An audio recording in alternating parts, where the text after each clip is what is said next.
All right. Well, we have just a few minutes, so we'll work on this together before some of us go to choir. We've been looking at what Paul has to say about prayer, and this is taking us a while. That's okay. We are in Philippians chapter 1, dealing with the first of his prayers in the book of Philippians. There are two of them. The first is in chapter 1. The other one is at the last chapter in chapter 4.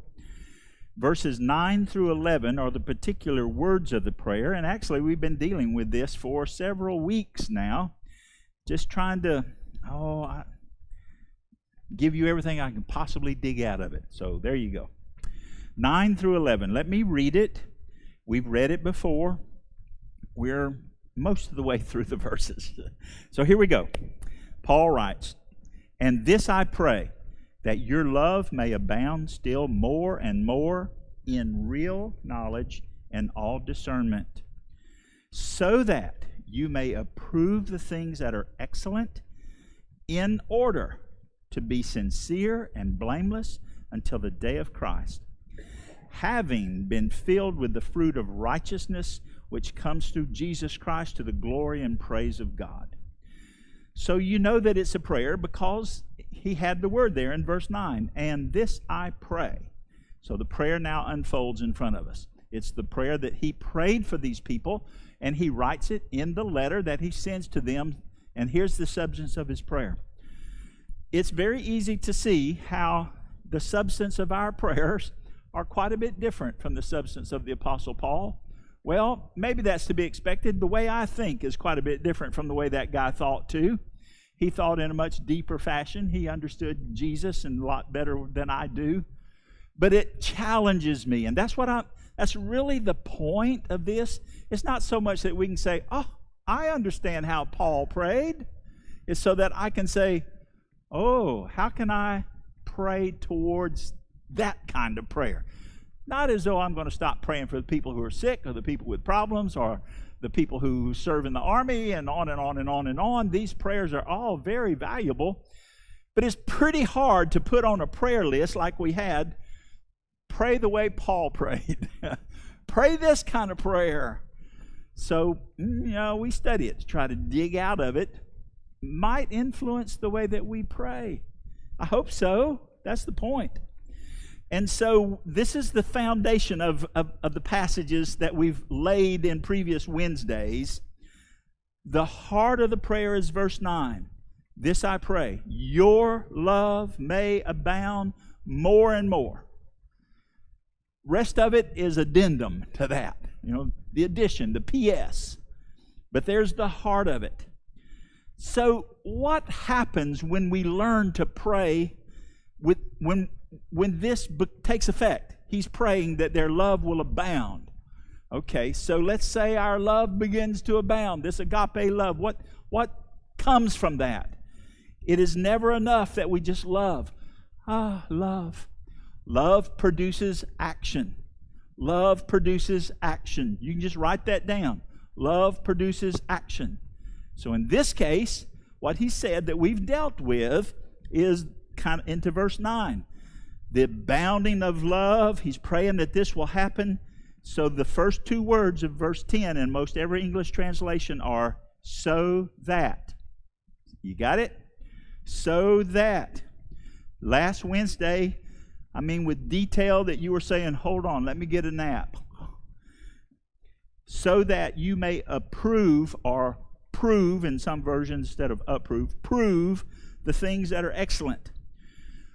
I know I went at great detail and may or may not have convinced you, but I find in those two words, the one prove or approve and the word excellent, kind of a word picture or a metaphor that I pulled that word apart and went to detail that just makes some of us grind our teeth and others say, "Yes, tell me that." But I try to convince you that the words that he was using, that Paul was using, are words that would maybe be used by a metallurgist or somebody, an assayer, who takes ore, gold ore or silver ore or iron ore or some kind of ore, and testing that, usually by fire or some other way, improves the quality of the ore.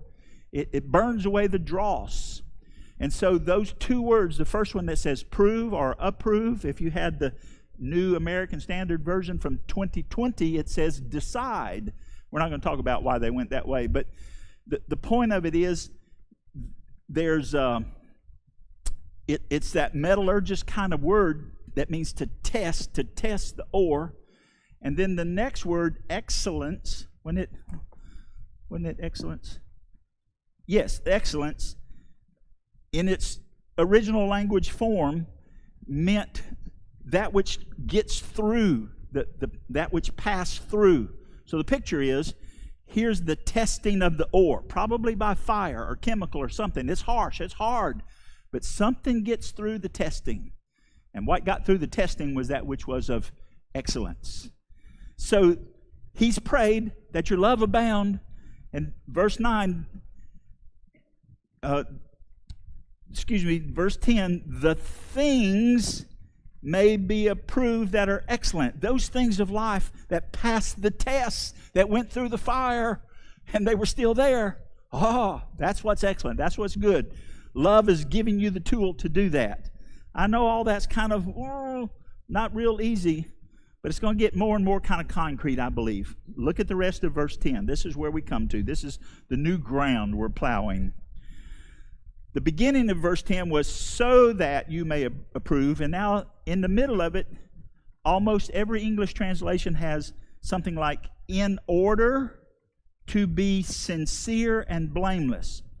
Half of your versions may have the word pure instead of sincere, but about half of them have the word sincere.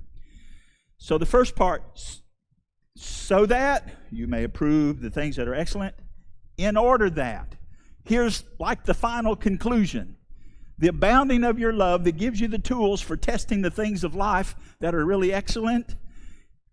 Well, why? Why? What's the point of all of that?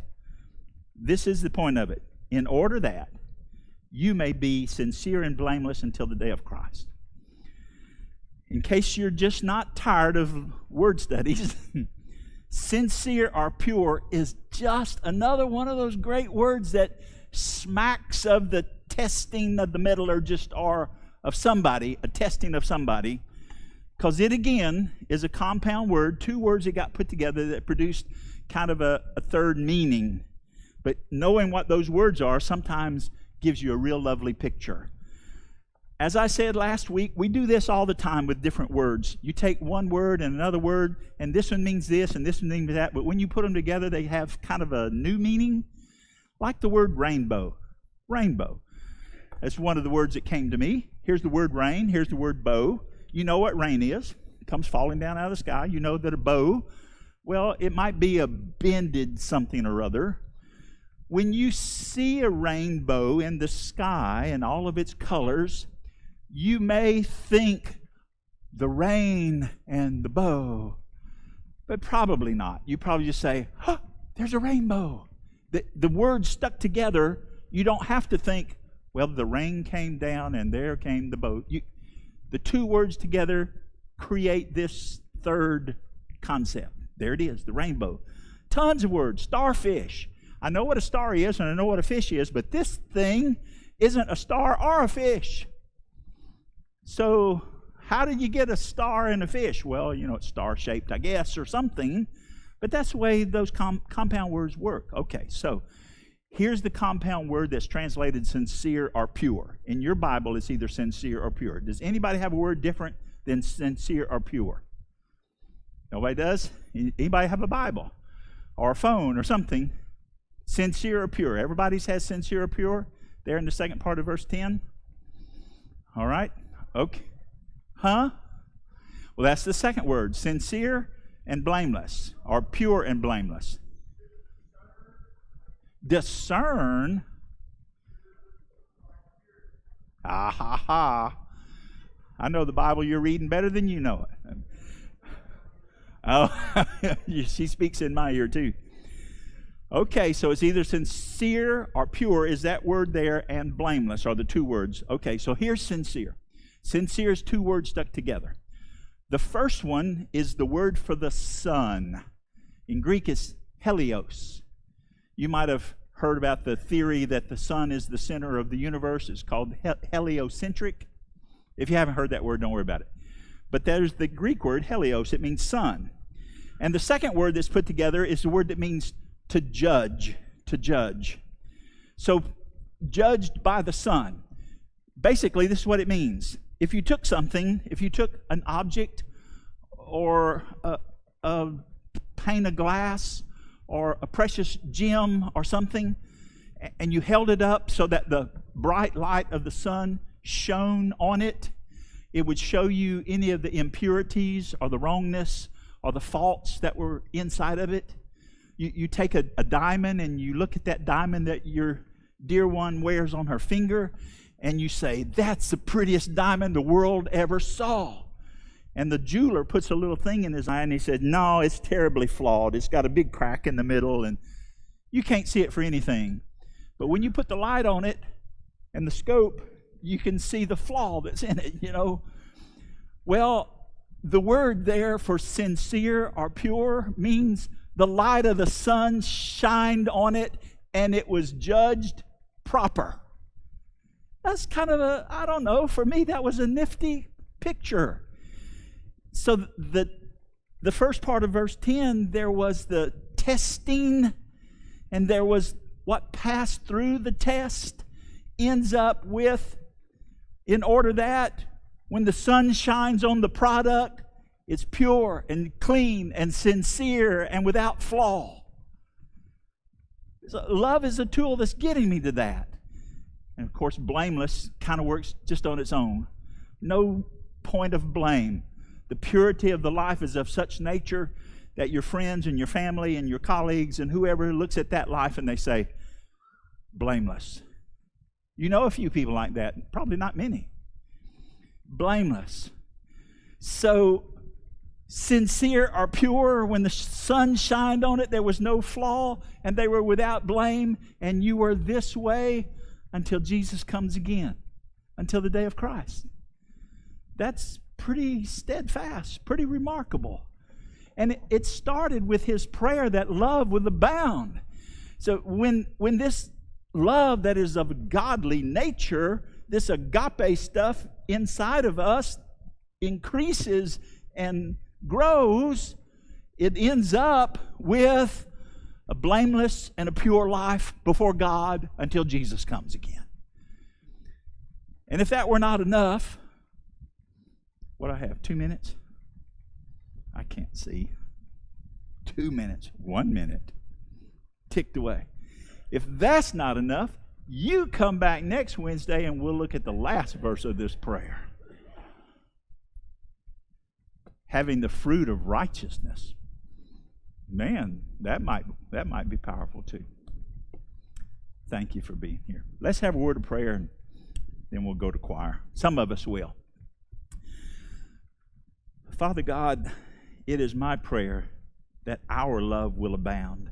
Our love for you and for one another, our love for the world around us, that it will grow in such a way that all of these magnificent ends will happen in our lives, so that a final product is that we live lives of such purity that no matter how bright the light that shines doesn't display flaw and brokenness and bad character, but just reflects Jesus.